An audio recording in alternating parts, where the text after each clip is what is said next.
Nicole here.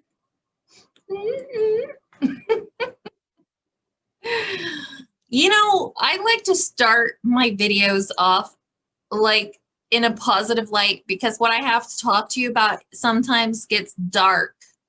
And we live when what I call Narcville, when you're with a narcissist. And that place is very dark, right? And it's difficult and it's negative and it's just this air. And I know if you've been dealing with one, you know what I'm talking about, right?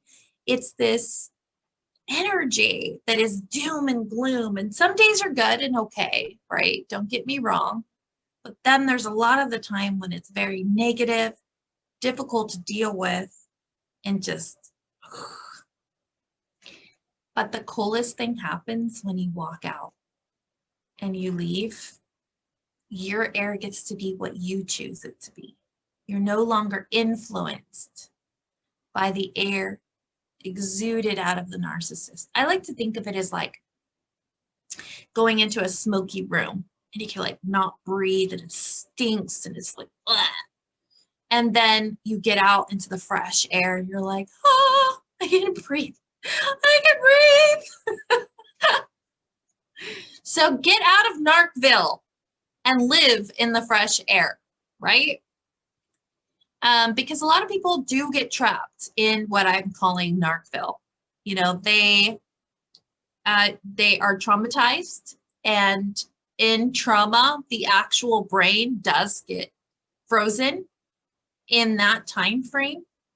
So we get so wrapped up in what the narcissist did and how they hurt us and how they made us feel and how they ruined our lives and this, and that. We keep at it and we live in this perpetual place of obsession, right?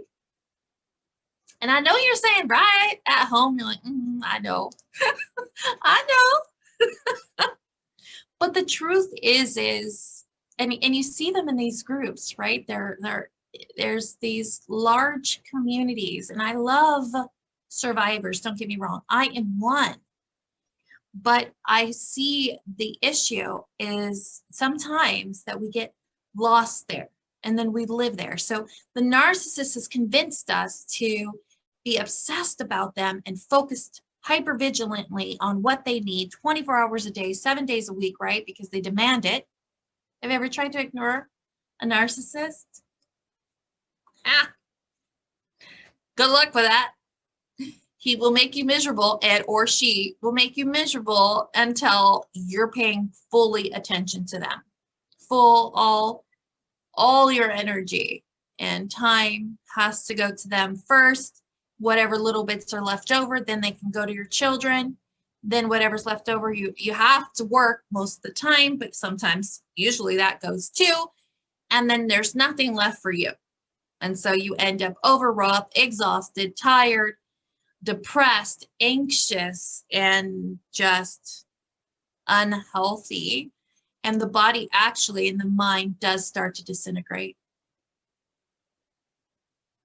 But even after the narcissist is gone, if you've left or they've left you, then, or they died, the brain stays obsessed about the narcissist because the neural pathways in your brain, okay, the brain creates these new neurons every time you learn something and every time you develop a pattern of thinking. So all of this habitual behavior of the narcissist, it actually changes the structure of the brain. The brain is plastic, they're calling it. So it changes, right? Depending on your exposure, depending on what you put in it. So when the narcissist is at the beginning, especially when he's love bombing you, or she, I'm using he because I'm a woman anyway. And so what they will do is they will be in your face, talking, texting with you 24 hours a day, 7 days a week to lock you in. Get that brain focused, hyper-focused on them 100%. And then they've got you, right? Once you're in love, once you're attached, once you've bought into the future faking, Now you've like signed up for the course. You're like, okay, I believe you. I'm in love with you too. I want this life you're promising me. You know, you told me you wanted everything I wanted, which should be a red flag. And now I'm ready to sign up for that. Let's get married. Let's move in together. Let's have a baby, whatever it is they've convinced you to do to get you to the lockdown. Just girls, take notes. This is the agenda. Is it creepy to know they have an agenda? Just think about that. Just think about the fact that they sit at home and go, I'm going to do X, Y, Z to get from point A to point B. And it's a plan. You're having a relationship and they're having a plan. Creepy. Think about that. Okay. And so what happens is the brain is designed and it gets used to obsessing about them, having them in our lives 24 hours a day. What are we doing? Where are we going? When can I come with you? Blah, blah, blah. And then now the brain has gotten used to thinking those thoughts, living in that reality. It's the normal now. And then when it ends, you're still doing it because the brain's not going to change on its own. So then you end up in these groups. So you end up complaining, you end up living this life where you never become unobsessed. Till now. You don't have to live there anymore. You don't have to live in Narcville. It is over now, and you get to walk away. But it's up to you if you want to stay there forever. They did the study. Bessel van der Kolk wrote a book called The Body Keeps the Score. And in this book, they did a study on animals, little pup dogs, basically, that were in cages and were electrically shocked. And they had a set of dogs that were shocked, and two sets of dogs. And then one set, they went ahead and let them open the door and release, and the other one, they kept it closed. And the dogs that were not shocked repetitively walked out the door, obviously.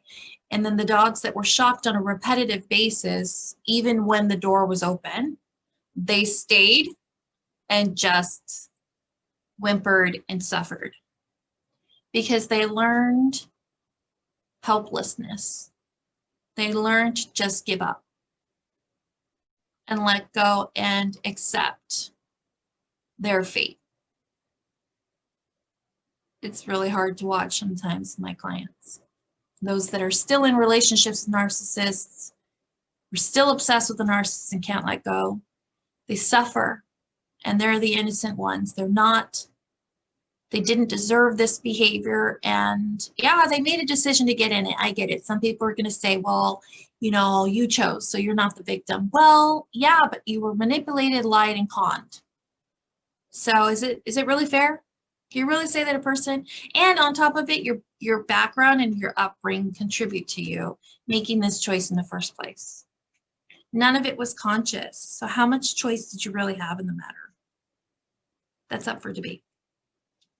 But the choice now is we live in an age of education and opportunity, and women have the right to get up and walk away. We used to live in there were generations of, you know, history, ladies. We're just now at a point where we can have our own jobs. We are able to vote. We have our voice. We have rights. We can have our own job. We can build our own life. We don't have to live in Narcville. And so just think about the women in the past that did not have the right to get out, and they had no choice but to suffer, but you have a choice. And that's part of what we're doing at the Living Well at these events on Saturdays, is we can actually work together. There are other survivors there that have gone through what you're going through, and they can help you hold your head up. We like to think of ourselves as kickstands as you're going through these difficult times and you don't know what to do and you don't know how to feel and you're so overwrought and you're so stressed out and all of that goes with it. There are people there that understand and want to support and want to help you make a safety plan. Clear your brain, and if nothing else, just listen to you and validate your experience in ways that only those who walk the same path as you are able to do. So think about this. Think about the reality of your situation and come to terms with the fact that you may be stuck in the trauma, and you don't have to be. You can override, because the brain, again, is plastic, right? So that means you can learn a new way of thinking. You can learn to change and override these bad patterns. Just like you learned your way in, you can learn your way right about. If you can't do it on your own, call me. Okay? That's all I have for Narcville, because I don't want to be in Narcville. I don't want to live in Narcville. I don't want to sleep there. I don't want my house to be there. I don't want my day to be filled with Narcville. I want to live in the light. I want to do something positive. I want to help people. I want to have purpose in my life and meaning, and I want it to feel good. I want to be a healthy human being, and I will keep fighting for that reality. And I will do a video on that as well. But I would keep fighting for that reality, and so can you. If I can do it, so can you. Lots of love to you. Have a great day, and get yourself out of Narcville, girl. Bye.